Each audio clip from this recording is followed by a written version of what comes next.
Andariki Subhodayam. Good morning to all of you. Welcome to Legal Matters by Sai Babu Sunkara. March 14, a very auspicious day or holy day. Holy break. Everybody enjoyed in their houses and by spreading the so-called colors.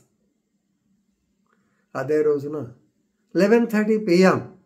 there was an accidental fire in the bungalow of the sitting judge of Delhi High Court, Justice Yashwant Verma. Incidentally, he was not present in the house. Judge గారి ఇంట్లో నోట్ల కట్టలు అని పేపర్లో నిన్నటి నుంచి గొడవ అవుతానే ఉంది. Stash of cash found in the bungalow of Justice Verma. This is the news item published in Times of India. Bundle of cashes, bundle of notes, bundles of notes. లక్షల్లో ఉన్నాయి. ఎలా 14th March 2025, around 11:30 p.m., accidental fire broke out in the bungalow of Justice Verma, Yashwant Verma, who was transferred from Allahabad High Court to Delhi High Court in the year 2021. He is now presently Delhi High Court judge. Ayana leru. Immediately his family members called for the police and also the police brigade, fire brigade. The fire brigade came there. They have flamed off the so-called flames, warning flames, aaparu. And the first responders who went into the house, particular room, they were shocked to find so much of huge bundles of notes, some of which were already burnt down. Judge garillo, డబ్బులు ఏమిటిది? So they have counted, or they started, sir, incident ఇది, ఆ తర్వాత ఏం చేశారు? Then they have brought it to the notice their senior officers, judge గారు కాబట్టి impunity ఉంటుంది అనుకోవద్దు, ఇమ్యూనిటీ ఉంటుంది అనుకోవచ్చు. But they have informed the central government. The matter came to the notice of Chief of India, Honorable Justice Sanjeev Khanna. He took it a very serious view. He has convened a collegium meeting with 5 judges. Ultimately, చెప్పారులో తెలియగానే పేపర్లో వచ్చిన దాని ప్రకారం he was asked to go back to Allahabad. He was transferred once again, reverted back to Allahabad. Of course, he is not present. He went on leave. అక్కడి నుంచి leave పెట్టుంటాడు, ఆయన లేడు. But anyway, ఎంత కాంట్రవర్షియల్ సబ్జెక్ట్ అయిందంటే, judge గారింట్లో నోట్ల కట్టలు ఎక్కడివి? ఎందుకంటే 2020లో ఒక జడ్జి గారి ఇంటి ముందు 15 లక్షల క్యాష్ పడి ఉంటే ఆవిడ రిపోర్ట్ ఇవ్వడం, దాని మీద గొడవ అయింది. ఏదో లంచానికి వచ్చిన డబ్బులని సుప్రీంకోర్టు. 2019లో సుప్రీంకోర్టు గైడ్ లైన్స్ కూడా వచ్చింది, ఇట్లాంటి పనులు చేస్తే జడ్జీలైనా ఊరుకోమని. So nowadays this incidents also they will not keep quiet. Definitely they will take up action. Immediately they should take action. So కానీ ఒక్కటి మనం గుర్తుపెట్టుకోండి, ప్రభుత్వము, జడ్జి కానీ ఎవరైనా సరే ప్రొసీజర్ ఉంటుంది. సపోజ్ ప్రైవేట్ కంపెనీ అనుకోండి, హైర్ అండ్ ఫైర్, వెళ్ళిపోవచ్చు. కానీ ప్రభుత్వ ఉద్యోగం ఎలా? దట్లు జడ్జి అంటే కాన్స్టిట్యూషనల్ కోర్ట్స్ 124 అప్లై అవుతుంది, గుర్తుపెట్టుకోండి. 124 of the constitution of India, impeachment. అందుకన్నా జడ్జిని తీసేయడం లేదు. Proved misbehaviour, corruption, wrong doings it వచ్చినా సరే 2019లో సుప్రీంకోర్టు గైడ్ లైన్స్ ఇచ్చింది. ఏమని? That the house committee should enquire into the matter. I think yesterday honourable chief justice of India he has started the inquiry by the house committee. Supreme court judge గారు ఉన్నారు, 3 ఉండాలి, దీంట్లో 5 వేశారన్నారు. So enquiry తేలిన తర్వాత ఎలా డబ్బులు వచ్చినాయి, he has to explain for the money. Notice will be given to him. The judge will be asked to explain.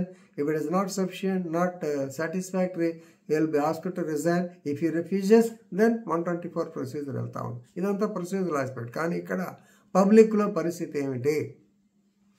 దొరగారింట్లో, judge గారింట్లో నోట్ల కట్టలు. What does indicate? It's definitely tarnishes the image of the judiciary. ఇమీడియట్గా judiciary react కాకపోతే, already judiciary is also at the centre of going controversy regarding corruption. So transfer back to CJI justice Yashwant Varma ఆయన పేరు, from whose house large stash of cash was allegedly recovered after a fire broke out. అదే ఇప్పుడు మీకు చెప్పాను. కాబట్టి file of unaccounted cash in his house, discovery of cash So it is impairing the image of the judiciary. It will impact the standing of the judiciary. Right. So luckily judge is not in the house. Right. Now, when the matter came to the notice of the CJ of the Delhi High Court, and Upadhyaya, D.K. Upadhyaya, he says everyone in the judiciary is demoralized. We are shaken by this controversy things. So please remember, judicial irregularities, 1919 guidelines, 1999 guidelines icharu, judicial impropriety, judicial misconduct, judicial wrongdoing. So all these things, corruption.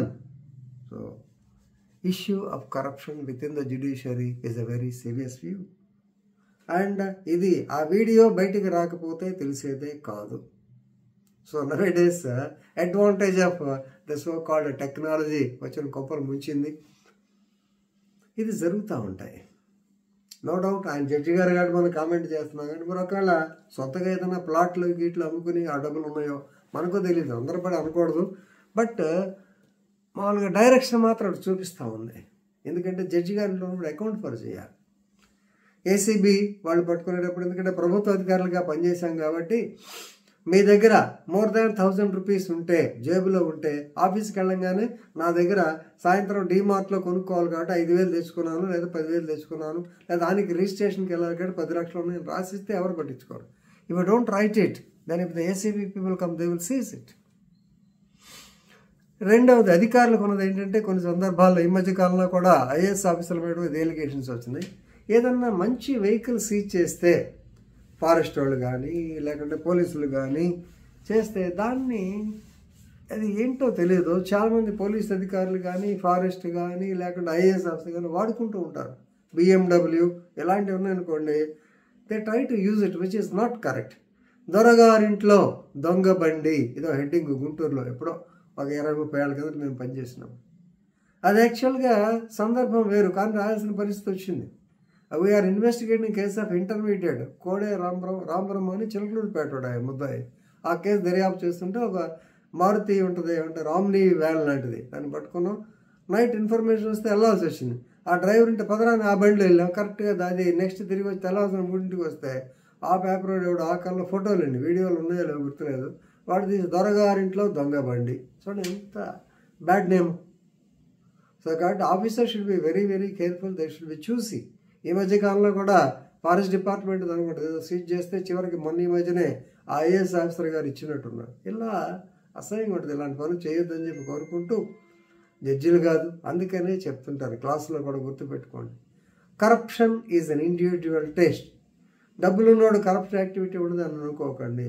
లేనివాడు ఆనెస్ట్గా ఉండేవాళ్ళు నేను చూశాను. వెంకటరెడ్డి గారిని ఎస్ఐగా ఉండేవారు 2 town, నేను 1 town SI అనుకుంటాను ఒంగోలులోనే.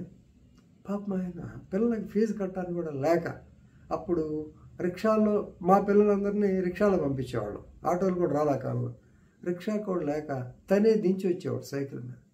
But he never stoop down, ఒక్క పైసా కూడా ఆశపడేవాడు కాదు. సో అలాంటి అధికారులతో కలిసి పనిచేసాం కాబట్టి మాకు కూడా ఆ వాసన కొంచెం ఉంది. We are proud to be honest officers. ఎందుకంటే అంతకన్నా మించిన క్వాలిటీ వర్చ్యూ ఇంకోటి లేదు.